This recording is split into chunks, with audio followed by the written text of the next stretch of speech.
You wake to the sound of the sea. Not the violent sea, not the storm sea, but the other one. The deep, slow, patient sea that moves beneath the ship in the dark and rocks it the way a hand rocks a cradle. A long, slow roll to one side, the pause, and then the long, slow roll back. You feel it before you're properly awake. You feel it in your body, in the swaying of the canvas hammock that holds you, in the gentle creak of the timbers all around.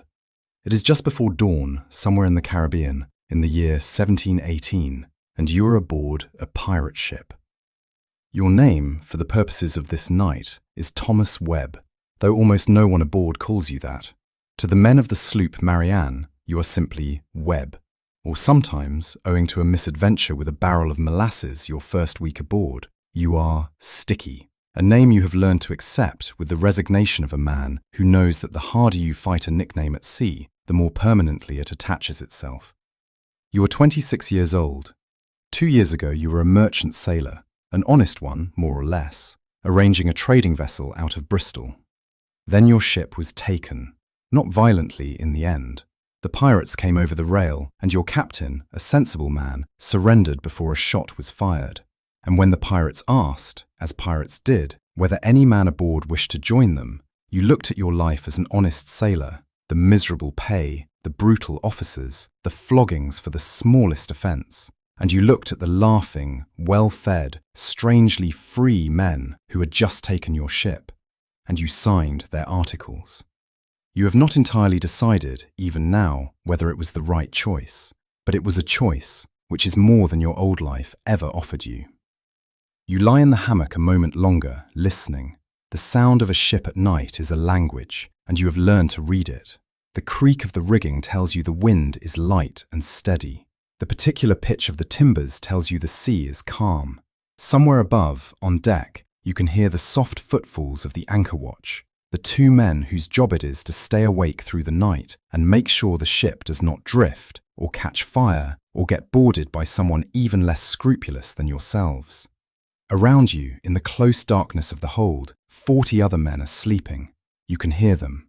The snoring, of course, a whole orchestra of it, in every register. The mutterings of men dreaming. The shift and creak of other hammocks as their occupants turn. The hold smells powerfully of the things you have long since stopped noticing, except in moments like this. Tar and salt and bilge water, unwashed bodies, wood smoke, the sweetish rot of the timbers, and underneath it all, the strange, not unpleasant smell of the sea itself coming through the open gun ports. It is not a comfortable place, but it has become, in its way, home. A bell sounds above. 4 bells of the morning watch, 6 o'clock, time to rise. You roll out of the hammock with the unconscious skill of 2 years' practice, landing soft on the balls of your feet on the gently rolling deck. You unhook the hammock, roll it tight and stow it. A ship has no room for a man who leaves his bedding lying about. You climb the ladder up toward the grey light of the open hatch, and you come up onto the deck into the most beautiful thing you know, dawn at sea. The sky to the east is just beginning to colour, a low band of deep rose and gold along the horizon, shading up through pink and pale green into the last violet grey of the departing night. The sea stretches away in every direction, vast and empty and slowly brightening, its surface moving in long, low swells that catch the first light and throw it back in 1,000 shifting points. The air is soft and warm and smells of salt and distance. A few high clouds drift, pink-bellied, far above. You stand at the rail for a moment and simply look. This is the thing no one tells you about the pirate life, the thing that is not in the stories. Most of it is not fighting. Most of it is not treasure. Most of it is this: the enormous, patient, indifferent beauty of the open ocean, and a small wooden world of men floating across the middle of it, very far from anywhere, under a sky that does not care whether you are an honest man or a thief.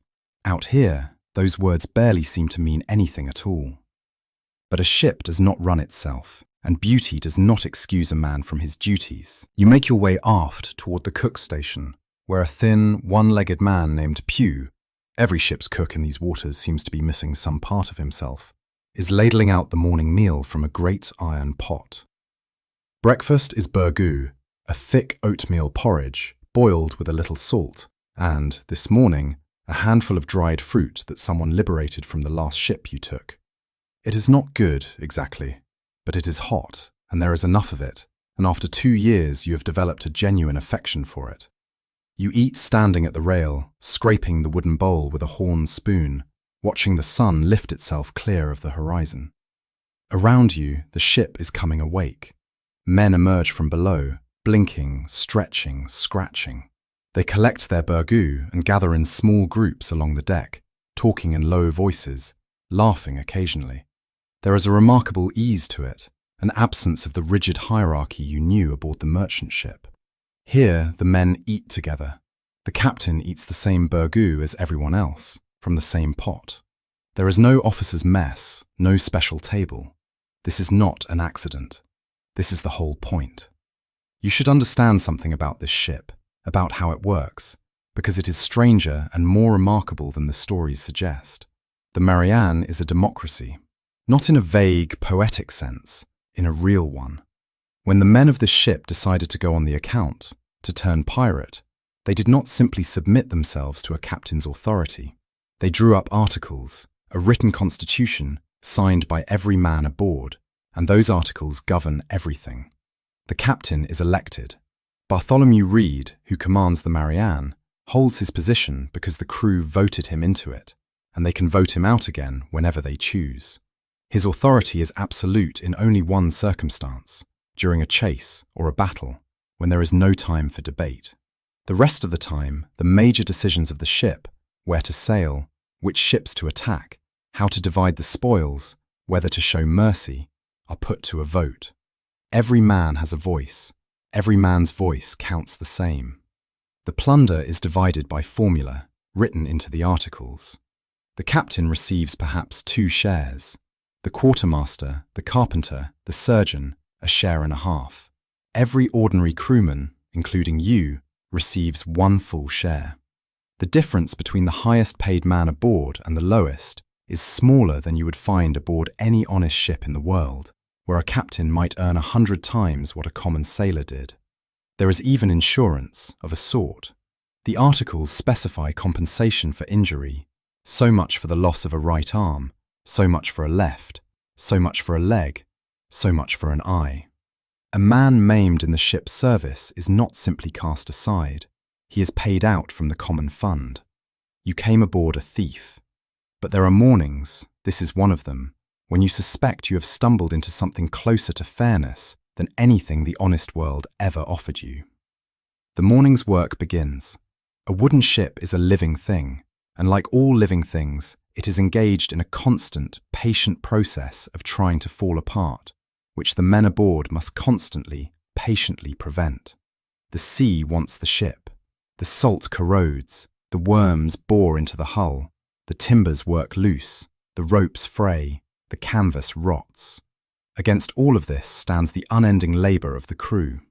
This morning, you are assigned to the rigging.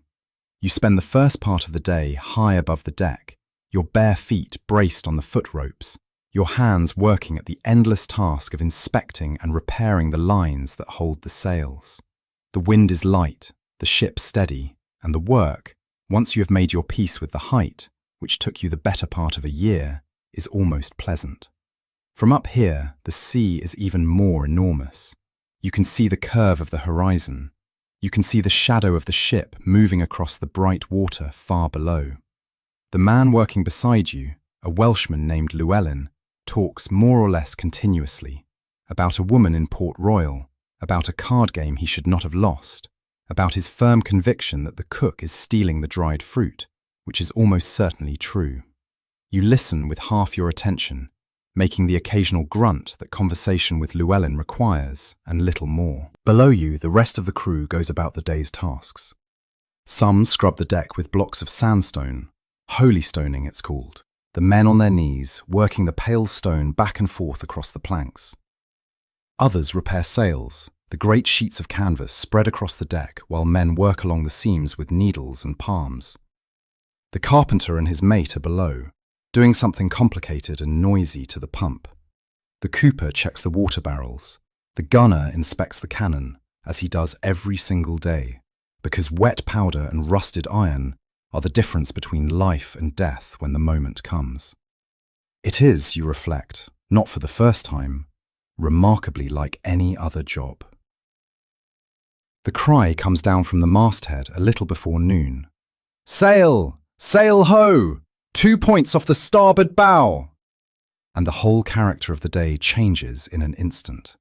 You feel it move through the ship like a current, a sudden sharpening, a quickening, every man's head coming up, every conversation stopping mid-word. The lookout's voice calls down the details. A single ship, a merchantman by the look of her, low in the water, which means heavily laden, which means cargo, which means profit. Captain Reed comes up from his cabin, and for the next few minutes the ship belongs entirely to him. He studies the distant sail through his glass. He gauges the wind, the distance, the angle. He gives his orders in a low, even voice, and the crew leaps to obey. And now you see why even a democratic ship grants its captain absolute power in the chase. There is no time for a vote when a prize is running. There is only the captain's eye and the crew's hands, and the narrowing gap of water between hunter and hunted. You come down from the rigging and take your place. Your battle station is at the forward guns. You help run out the cannon, check the powder, lay out the tools. Around you, men are arming themselves. Cutlasses, pistols, boarding axes, and there is a strange, electric mood to it all, somewhere between dread and exhilaration that you have never quite found words for. But here is the secret of piracy, the secret the stories never tell. The pirate does not want to fight. A fight means casualties. A fight means damage to the ship you hope to capture, and to your own. A fight means men dead who might have been spared, treasure sunk that might have been taken. The whole art of piracy, the real art, is to make the other ship surrender without a fight at all. And so you do not simply attack, you terrify. Up the mast goes the flag, the black flag, the one that every merchant captain in these waters has heard described in fearful tones in every tavern from Boston to Barbados. The crew lines the rail and makes noise, a great wall of shouting and drumming and the clash of weapons on the rail, a deliberate, practiced performance of overwhelming violence. The message is precise, and the merchant captain understands it perfectly. Surrender now, and you will not be harmed. Resist, and we will give you no quarter at all. It works far more often than not. Today, it works. The merchant ship, she turns out to be a Dutch trader, fat with sugar and cloth, and a strong box of coin, heaves to almost the moment your colours go up. Her captain is no fool. He has perhaps a dozen men. You have 40, howling for blood at the rail. The arithmetic is not difficult. The boarding is almost gentle. You go across with the second party, climbing over the rail onto the Dutchman's deck, cutlass in hand, but no need to use it. The Dutch sailors stand in a sullen, frightened knot near the mainmast, and your crew moves among them with the brisk efficiency of men who have done this many times. The quartermaster, who by the articles oversees the division of any prize, takes charge. The cargo is assessed. The strongbox is opened. The merchant crew is questioned, not unkindly, about anything of value that might be hidden. And then, and this too the stories rarely tell, the merchant sailors are offered a choice. The same choice you were offered 2 years ago on a different deck. Any man who wishes to join may sign the articles. 2 of them do this afternoon. 2 young Dutchmen who look at the well-fed freedom of the pirate crew and make the same calculation you once made. The rest are left with their ship, their lives, and enough of their stores to reach port. The Marianne is not in the business of murder. Murder is bad for business. It makes the next merchant captain fight to the death rather than surrender. By late afternoon, it is done. The plunder is aboard. The Dutchman is sailing away to the north, lighter than she was, but afloat and unharmed. And the Marianne turns south, with a hold full of sugar and a strongbox of silver, to be divided by formula among the crew. You stand at the rail and watch the Dutch ship shrink toward the horizon, and you feel the strange, complicated thing you always feel at these moments.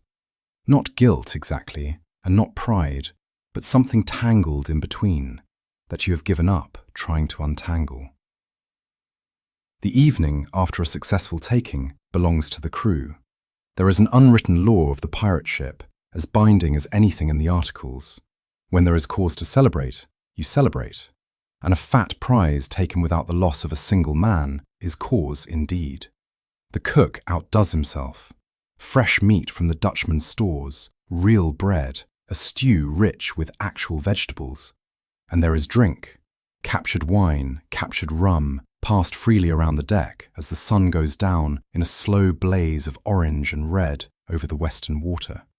A man named Bones, who lost 3 fingers to a falling block last year and was compensated, per the articles, with an extra half share, produces a fiddle. Another finds a drum, and there, on the deck of a pirate sloop, in the middle of the wide Caribbean, under a sky going purple and then black, and then thick with more stars than you ever saw on land, the crew makes music. There is dancing, the rough, stamping, joyful dancing of men with no women to dance with and no shame about it. There is singing, much of it filthy, all of it loud. Llewellyn tells a story about the woman in Port Royal that grows more improbable each time you hear it. Someone laughs so hard he has to sit down. The captain sits among his men, drinking the same rum, indistinguishable in the firelight from any other man aboard. You sit with your back against the warm wood of the mast, a cup of rum in your hand, and you watch it all. The firelight on the laughing faces, the black sails against the stars, the phosphorescence glowing green in the ship's wake, where it trails away into the dark behind you. And you think, as the rum softens the edges of the world and the music washes over you, that whatever else this life is, whatever risk and whatever wrong, it has given you this night, this freedom, this strange, fierce, temporary brotherhood of the outlaw sea. It cannot last, you know that. No pirate's luck holds forever. The noose waits at the end of this road for most who walk it, and you have made your peace, more or less, with the knowledge. But not tonight. Tonight there is rum and music and the warm wind and the endless stars. Slowly, the celebration burns down. The music grows quieter and then stops. The men drift, one by one and 2 by 2, back below to their hammocks, or simply find a soft coil of rope on deck and settle there to sleep under the open sky. The fire in the cook's brazier dies to embers. The laughter fades into the occasional murmur, and then into silence. You make your way to the rail one last time before sleep. The ship moves gently beneath you, her sails full of the soft night wind, carrying you south across a sea that glows faintly with its own strange light. Above you, the stars wheel slowly, more stars than seem possible, the whole great river of them spilling across the black from horizon to horizon. The only sounds are the creak of the rigging, the rush of water along the hull, and the vast, breathing silence of the open ocean at night. You are a wanted man on a stolen ship in the middle of nowhere, and you have never, in all your life, felt so free. Let yourself feel it now, the gentle roll of the deck, the warm wind, the endless stars. The day is done, the work, the chase, the taking, the celebration, all of it behind you now, settling into the wake of the ship and trailing away into the dark. There is nothing more for you to do tonight. The watch is set. The course is true. The sea is calm and patient and deep beneath you. Let the ship carry you. Let the slow roll of the deck rock you the way it rocked you this morning, the way the sea has rocked sailors to sleep since the first man ever pushed a boat out from the first shore. Let your eyes close. Let the stars wheel on without you. Down into the soft dark. Down into the sound of the sea. Down into sleep.